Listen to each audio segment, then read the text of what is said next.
Bonjour, c'est Hugo, le facilitateur immobilier, également gérant du cabinet Zami de Conseil et Patrimoine. Nous accompagnons au quotidien des personnes qui souhaitent acheter ou investir dans l'immobilier neuf. Et je voulais vous parler aujourd'hui d'un constat qui est: est-ce que l'immobilier neuf est plus cher que l'immobilier ancien? Et si oui, dans quel cas l'inverse peut être également possible? Et on commence dès maintenant. Alors, l'immobilier neuf, de manière globale, est effectivement plus cher que l'immobilier ancien. Pourquoi c'est plus cher que l'immobilier ancien? L'immobilier neuf est plus cher tout simplement parce que l'immobilier est construit par des promoteurs qui du coup proposent ça à des particuliers acquéreurs. Forcément, il y a déjà une base de TVA de 20% du prix qui est légalement obligatoire et qui vient grossir forcément le prix d'achat d'un logement pour un particulier. Il y a également toutes les prestations et le service global qui est pris en compte qui fait que les logements sont plus chers. En général, ces logements ont des localisations premium en cœur de ville, proche des transports, proche des communautés, avec des balcons, donc des espaces extérieurs, des espaces intérieurs complètement aménagés, du clé en main avec aucun travaux à réaliser, des places de parking. Toutes ces prestations ont effectivement un coût et le promoteur, dans tous les cas, lui, les paie effectivement et les prend en compte dans ses montages financiers. Mais en globalement, c'est pour ça que l'immobilier neuf est plus cher que l'immobilier ancien.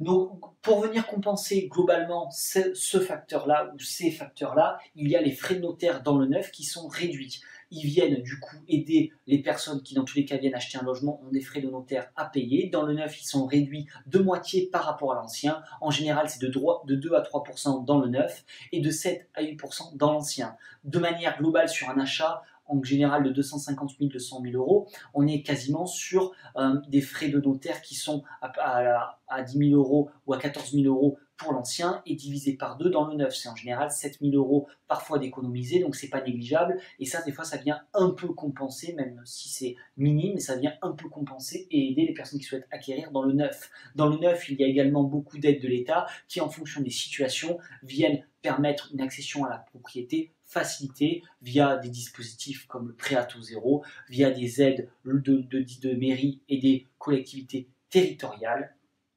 et ça vient faciliter l'accession à la propriété. D'une manière globale, donc le neuf est plus cher que l'ancien, mais il arrive, et notamment c'est notre cas, nous sommes implantés sur Bordeaux et nous opérons sur Bordeaux, donc des personnes qui souhaitent passer de locataire à propriétaire ou qui souhaitent tout simplement acheter de l'immobilier neuf à Bordeaux sont confrontés à une situation.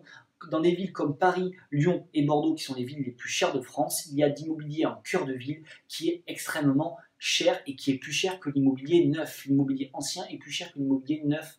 Pourquoi? Parce qu'effectivement, c'est considéré comme dans des quartiers plutôt historiques, à portée historique, et les promoteurs immobiliers ne peuvent pas venir construire de l'immobilier neuf car ce n'est pas autorisé par les mairies et autres. Donc du coup, des appartements, des logements qui sont parfois insalubres, avec aucune prestation intérieure, aucune terrasse, aucun parking, des espaces intérieurs complètement à réhabiliter de manière totale, sont parfois plus chers que des appartements neufs à proximité de ces cœurs de ville qui ont des prestations pourtant très haut de gamme. Et c'est le cas où nous agissons et nous intervenons à Bordeaux, et c'est pour ça que parfois il arrive effectivement dans certaines villes que l'immobilier neuf soit moins cher que l'immobilier ancien et que pourtant ça soit en plus avantageux.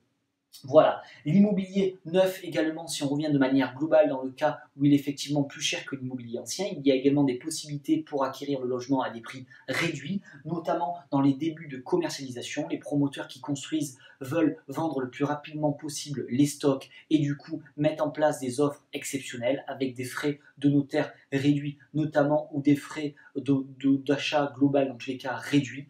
Et ça peut être effectivement le même montage dans le cas où ils ont du mal à vendre à terme un logement. Ils peuvent venir derrière mettre des offres ponctuelles pour vendre et finaliser eux la commercialisation de logements, donc plutôt ce qu'on appelle des queues de programme, mais ça peut arriver. Normalement, quand l'emplacement effectivement, et c'est souvent le cas dans le neuf, en plus l'offre est inférieure à la demande, il y a plus de demandes que d'offres, donc ils n'ont aucun problème à baisser les prix, et ces montages-là se font très rarement, ou notamment beaucoup sur de l'investissement locatif, donc dans des situations qui sont moins premium que pour les résidences, pour de la résidence principale. Voilà, j'espère que cette vidéo vous aura aidé, surtout. Je vous invite à la commenter si vous avez des questions, à la liker si vous avez aimé, à la partager si vous connaissez des personnes qui seraient susceptibles d'être intéressées par ce sujet et les sujets de l'immobilier neuf. Et moi, je vous dis à très vite pour de nouvelles vidéos sur notre chaîne YouTube.